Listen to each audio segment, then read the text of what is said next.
Alright, so I was able to go this past Friday to see the Justice League. And considering that I have covered Batman vs. Superman and I have covered Wonder Woman on this channel, I figured I might as well talk about it. I have to say, even though I gave Batman vs. Superman a relatively positive review, even though my final judgment of the movie was that it wasn't a good movie, but that if you are a fan of the comics, you will probably find enjoyment in it. After seeing it, I wasn't excited for this movie. I was genuinely worried that this was going to turn out to be a bad movie. Looking at the way that they chose to bring together Batman and Superman, and to a lesser degree Wonder Woman on their own, I was genuinely concerned that bringing together even more heroes would just compound things and make them worse. And I will say right off the bat, Wonder Woman is still the best DCEU movie that has been made up to this point, by a large stretch. But Justice League is a genuinely good movie. It has some problems, and that's mostly what I'm going to focus on in this review, but I want to get it out of the way right now.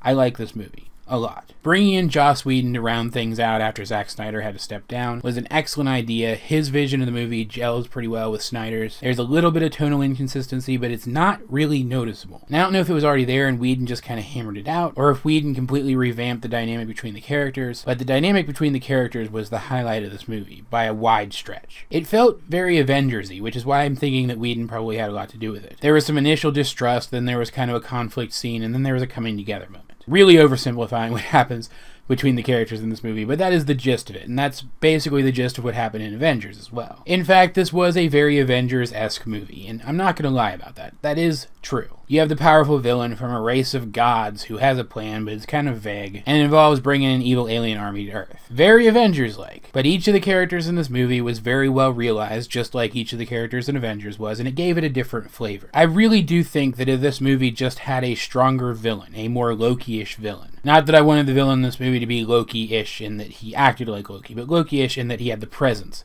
of Loki. I really do think that this would be a movie on par with the Avengers. But that brings us to the first negative that I'm going to talk about, and that is the villain in this movie. Thankfully, they did not go with Darkseid as the villain in this movie, which is something I was worried was going to happen. They used Darkseid as the villain that brought the Justice League together in the New 52 and kind of downgraded him in terms of his intelligence and his stayability in the process. Basically turned him into a big strong guy instead of the kind of devious strong guy that he had been. Instead, using another one of the new gods, Steppenwolf, I think made the story that much stronger. Not only is he not as powerful as Darkseid, which means we get to save Darkseid for later, but it makes more sense that he would just be a big strong guy, because Steppenwolf is basically just a big strong guy. He has a plan, but it's more of a plan that's been gifted to him than his own plan, so it makes sense that he's just a big, brutish guy. It works. He does what he's meant to do in the context of the story, but he just wasn't particularly memorable or interesting. He had this sense of entitlement, like the world is entitled to him, it belongs to him by right. And even though that's something we have seen before, he played it well, and it worked, but it was hampered by the fact that he was entirely CG, and it wasn't the most convincing CG. Whenever you got up close on him, it looked like a cutscene from a video game. Point is, he wasn't great. He was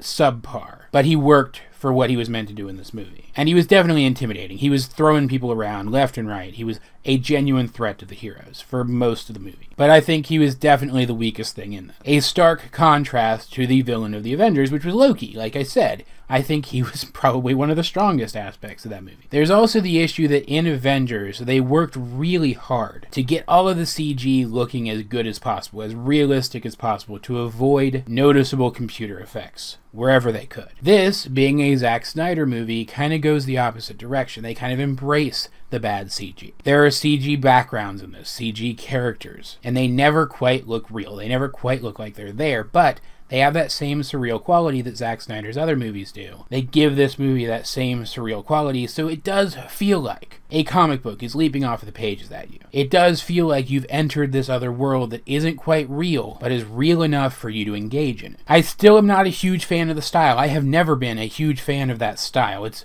been around now since, what, 300, I think? At least that's when I saw it first, I guess. I don't hate it, but it's not my thing either. And so just like the end of Wonder Woman, where they really cranked up the CG, didn't really work for me. This doesn't really work for me. But I will say it works better in this movie than it did in Wonder Woman. It looks kind of like they're starting to perfect the style as it pertains to these DC movies, and I think that's a very good thing. If they are going to insist on continuing to use this Zack Snyder style, perfecting it is a good thing. But when you have environments like Themyscira, which we saw so well fleshed out in Wonder Woman, done with these CG long-distance backgrounds, it did take something away from the movie. It ended up being an annoyance more than anything, but it did take something away from it. I know I've been comparing this to Avengers a lot, but I'm going to keep doing that. Obviously, the comparisons are going to be made. So let's talk about really quick how well realized the characters are. I still think they should have done more standalone movies before this one came out, introducing us to the characters. I will freely admit that I know these characters from the comics and from other shows and movies they've been in. So I have kind of a head start compared to the average moviegoer when it comes to understanding who these characters are. But I still think that for what this movie had to work with, it did a very good job. It introduced characters as best it could, and it took its time on the introductions of new characters, where in other places the pacing felt a little rushed. From what I understand, this movie was cut down to its current length from something like 2 hours and 45 minutes, or something like that, and it's, I think, just under 2 hours now. If I'm right about that, I could be a little off, but whether I'm right or not, I do know for a fact that a lot was cut from this movie. That means we are probably going to get a director's cut, and I'm very excited to see it, actually. This is the first time I've really been excited to see one of these director's cuts. Because let's be honest with ourselves, who amongst us actually thought that the director's cut of Batman vs. Superman was going to fix it? Now, put your hand back down. You know you're lying. This time, though, I am excited to see it, because even though I didn't think the pacing in this movie was terrible, there were a few scenes that felt rushed. I'd like to see those scenes expanded upon and fleshed out more like the scenes that we got that introduced the new characters. And I'd also like to see if there was originally any more to those scenes, because they were some of the most interesting parts of the movie. And it's not as if the Avengers had a ton more introduction to their characters. Thor was basically a cookie-cutter, strong guy hero in his debut. Hulk and Widow were basically completely redesigned compared to their introductions. It was really Iron Man and Captain America who had gotten a lot of development before this, and even then it was only really Iron Man who'd gotten more than just one movie. I will freely admit, I would have loved to have seen a standalone Batman movie featuring this version of Batman before this movie came out. But as lackluster as Batman vs. Superman was, it was basically that movie. And so a lot of Batman's character motivations in this movie were built directly upon that one.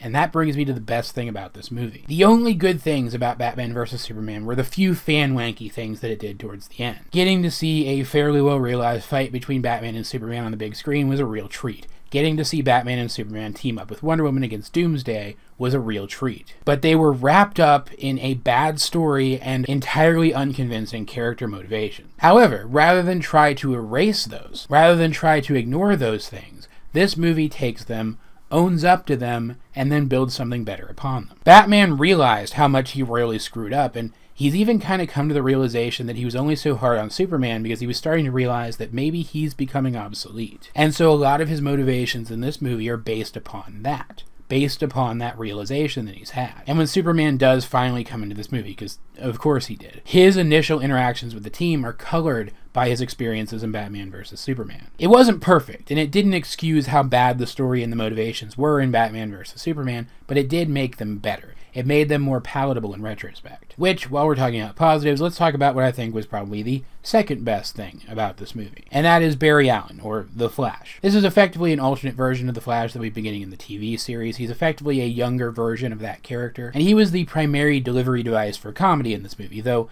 not the only one. He didn't have to carry the burden of being comic relief all on his own shoulders.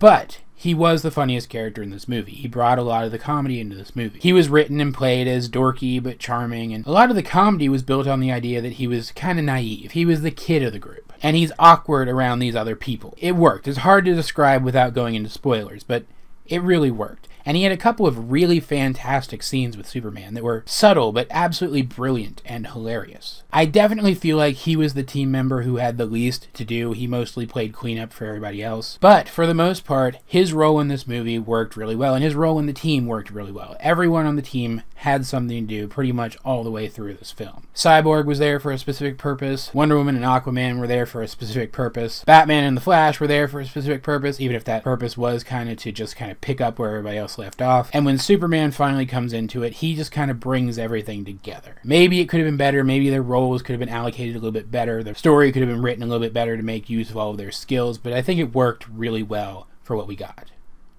Guys, at the end of the day, this was a big, silly, stupid comic book plot villain kind of movie. It was a race against the clock to save the world in time kind of movie. The plot isn't anything special. It is mostly a vehicle to bring these characters together, but bringing them together, I think, was a good idea.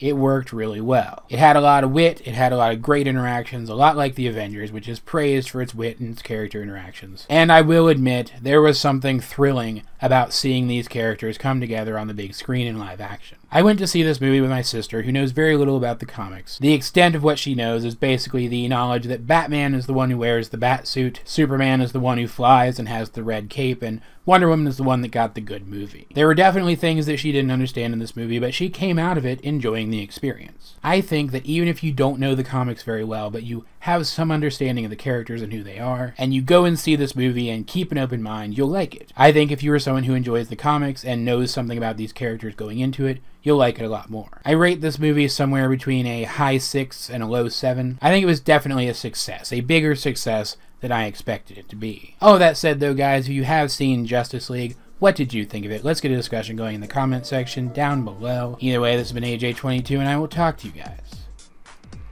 later.